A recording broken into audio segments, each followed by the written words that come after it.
आज हम सभी विद्यार्थी त्रुटि मार्जन वाक्यों का शुद्धिकरण पाठ पढ़ेंगे। ये कक्षा 12 के विद्यार्थियों के लिए है और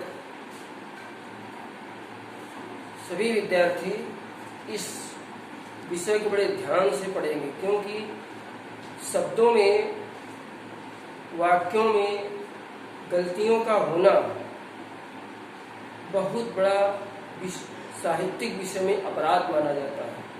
तो इसका प्रयोग हम किस तरह अच्छे ढंग से करें जो हमारे इस वाक्य और हम जो लिखने जा रहे हैं उसमें कहीं अशुद्धियां न हो, इसको ध्यान करने समझने के लिए ये ध्यान देना पड़ता है कि वाक्यों में त्रुटियां न हो, शुद्धता हो, अशुद्धता आए ही नहीं।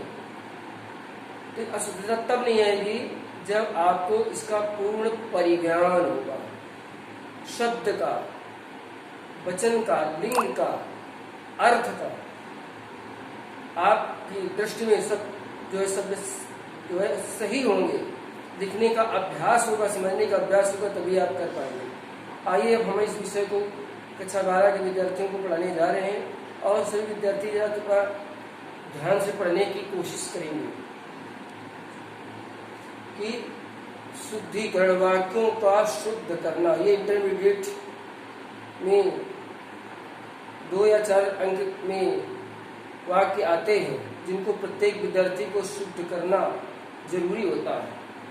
तो त्रुटि दूर करने संबंधी ज्ञान क्या है कि जैसे ये 2 शब्द हैं हंस और हंस, तो कभी कभी जल्दी जल्दी में हम हंस को हंस और हंस को हर्ष और हंस को हंस लिख देते हैं, और जरा से चंद्र बिंदु लगाने में या बिंदु लगाने के अंतर में अर्थ का अनर्थ हो जाता है। तो अगर हमने हंस में हंस कर बोलना लिखना है, अगर ये हंस लिख दिया तो अनर्थ हो जाएगा, हंस एक पक्षी का नाम। और हंस की जगह यदि हमने हंस लिख दिया तो भी अर्थ का अनर्थ हो जाएगा। इसलिए इन शब्दों को भी हम लोग बहुत ध्यान से इस तरह के शब्दों को भी पढ़ते हैं। अब हम इस विषय पर आते हैं कि वाक्यों में त्रुटियां कहाँ पर होती हैं और किन उनको दूर करने के लिए कौन कौन से विधान हैं। तो पहला है लिंग एवं वचन संबंधी त्रुटियां। विद्यार्थी प्राय लिंग और वचन संबंधी त्रुटियां, गलतियां कर देते हैं। दूसरा है कारक अथवा परसक संबंधी त्रुटियां, काल संबंधी त्रुटियां।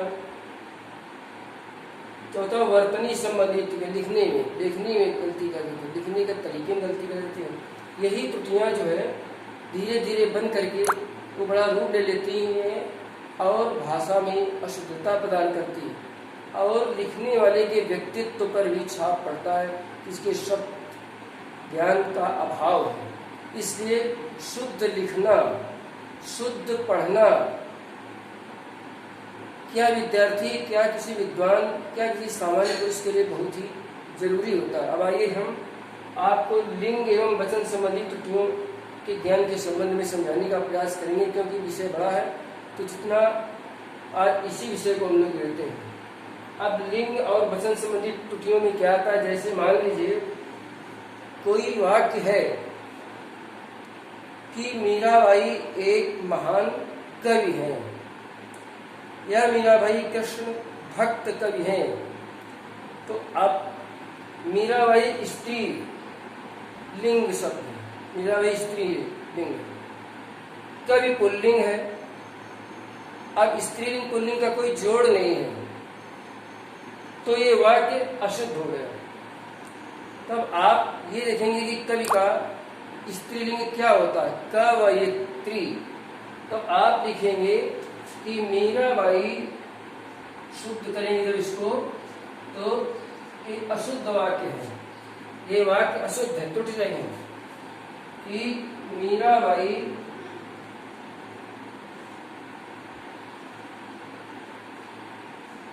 एक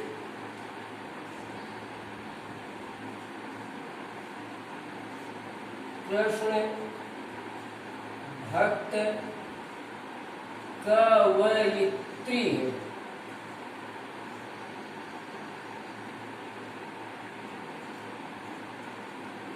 ये वाक्य शुद्ध हुआ कि मीराबाई एक कृष्ण भक्त कवयित्री है। ठीक इसी प्रकार दूसरा है कि जैसे इंदिरा जी भारत की एक महान नेता थी, है आइडियल लीडर।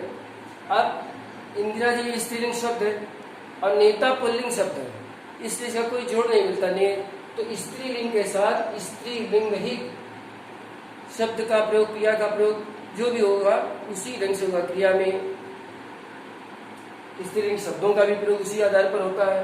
तो अब क्या इसका बनेगा कि इंदिरा जी भारत की एक महान नेता का स्त्रीलिंग पुल्लिंग नेता, स्त्रीलिंग नेत्री।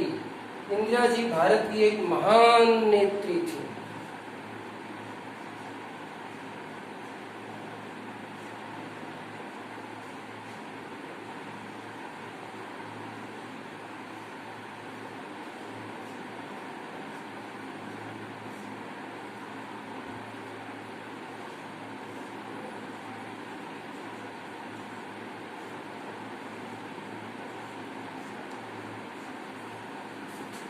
इस तरह से हम इन शब्दों को पढ़ते हैं, शुद्ध करते हैं कि इंदिरा जी भारत की एक महान नेत्री थी।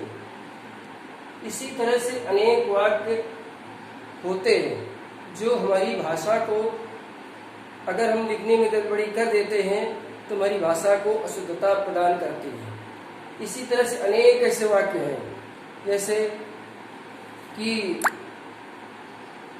अभिनेता या अभिनेत्री, इनका भी अगर हम प्रयोग करते हैं तो मान लीजिए कहते हैं अमिताभ बच्चन एक महान अभिनेता है, तो आप ये वाक्य शुद्ध हो जाएगा क्योंकि पुल्लिंग का प्रयोग पुल्लिंग में ही है। इस तरह से आप इन लिंग संबंधी वचनों को समझेंगे और स्त्रीलिंग के साथ स्त्रीलिंग कर्ता क्रिया भी लिखेंगे। इस तरह हम इस वाक्य यहाँ से विषय को समाप्त करते हैं। आप लोग अपनी किताब में देख करके इन लिंग संबंधी त्रुटियों को ध्यान से पढ़ेंगे और समझने का प्रयास करेंगे। शेष विषय कल आगे पढ़ाएंगे और ध्यान रखेंगे कि आप इसको ध्यान से समझ करके ही लिखेंगे।